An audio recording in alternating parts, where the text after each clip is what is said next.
Idukki പൂപ്പാറയിൽ revenue വകുപ്പ് ഏറ്റെടുത്ത seal ചെയ്ത 2 വ്യാപാര സ്ഥാപനത്തിന്റെ പൂട്ട് തകർത്ത് തുറന്നു. വിവരമറിഞ്ഞ് സ്ഥലത്തെത്തിയ റവന്യൂ ഉദ്യോഗസ്ഥർ സ്ഥാപനം വീണ്ടും സീൽ ചെയ്തു. അതിക്രമിച്ചു കയറിയതിന് നിയമ നടപടി സ്വീകരിക്കുമെന്ന് റവന്യൂ വകുപ്പ് അറിയിച്ചു. ജെയിൻ എസ് രാജു വിവരങ്ങൾ നൽകും. ജെയിൻ, ഇതാരാണ് റവന്യൂ വകുപ്പ് സീൽ ചെയ്ത സ്ഥാപനങ്ങൾ പൂട്ട് തകർത്ത് തുറന്നത് ആരാണ്? എപ്പോഴാണ് ഈ സംഭവങ്ങളൊക്കെ അരങ്ങേറിയത്? അക്ഷയ, ഇന്നലെയാണ് ഈ സംഭവം നടക്കുന്നത്. അതായത് പൂപ്പാറയിൽ ഏതാണ്ട് 56 കെട്ടിടങ്ങളാണ് പുഴ പുറമ്പോക്ക് കയ്യേറി നിർമ്മിച്ചത്. ഹൈക്കോടതിയുടെ ഉത്തരവനുസരിച്ച് ഈ 56 കെട്ടിടങ്ങളും സർക്കാർ, പ്രത്യേകിച്ച് റവന്യൂ വകുപ്പ് ഏറ്റെടുത്ത് സീൽ ചെയ്തിരുന്നു. അവിടെ പ്രവർത്തിച്ചിരുന്നത് കൂടുതലും വ്യാപാര സ്ഥാപനങ്ങളായിരുന്നു. വീടുകളുണ്ടായിരുന്നു. ആ വീടുകൾ ഈ നടപടിയിൽ നിന്ന് തൽക്കാലത്തേക്ക് ഒഴിവാക്കുകയും ചെയ്തിരുന്നു.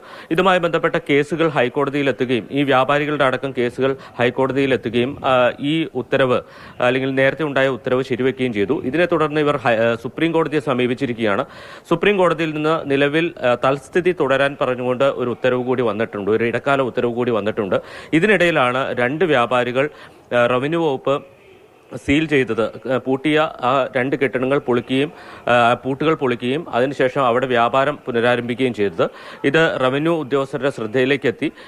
ഇതിനുശേഷമാണ് ഇന്നലെ രാത്രിയോടുകൂടി ഈ കെട്ടിടങ്ങളിൽ നിന്ന് വീണ്ടും ഒഴിപ്പിച്ചത്. അതിനുശേഷം ഇത് വീണ്ടും സീൽ ചെയ്തിട്ടുണ്ട്. പക്ഷേ ഇവർക്കെതിരെ ഇതുവരെ കൃത്യമായിട്ടുള്ള ഒരു നിയമ നടപടി ഉണ്ടായിട്ടില്ല. പോലീസിന്റെ സഹായം ഒക്കെ ഉണ്ടായിരുന്നെങ്കിൽ പോലും ഇത്തരത്തിൽ നിയമവിരുദ്ധമായ ഈ കടകൾ തുറക്കുകയും ഹൈക്കോടതിയുടെ അടക്കം വിധികൾ ലംഘിക്കുകയും ചെയ്തവർക്കെതിരെ നിയമ നടപടി സ്വീകരിക്കാൻ ഇതുവരെ ഏതായാലും തയ്യാറായിട്ടില്ല. അവർക്കെതിരെ നിയമ നടപടി സ്വീകരിക്കുന്നില്ല, ഇത്തരത്തിൽ അതിക്രമം കാണിച്ചവർക്കെതിരെ എന്നുള്ളത് തന്നെയാണ്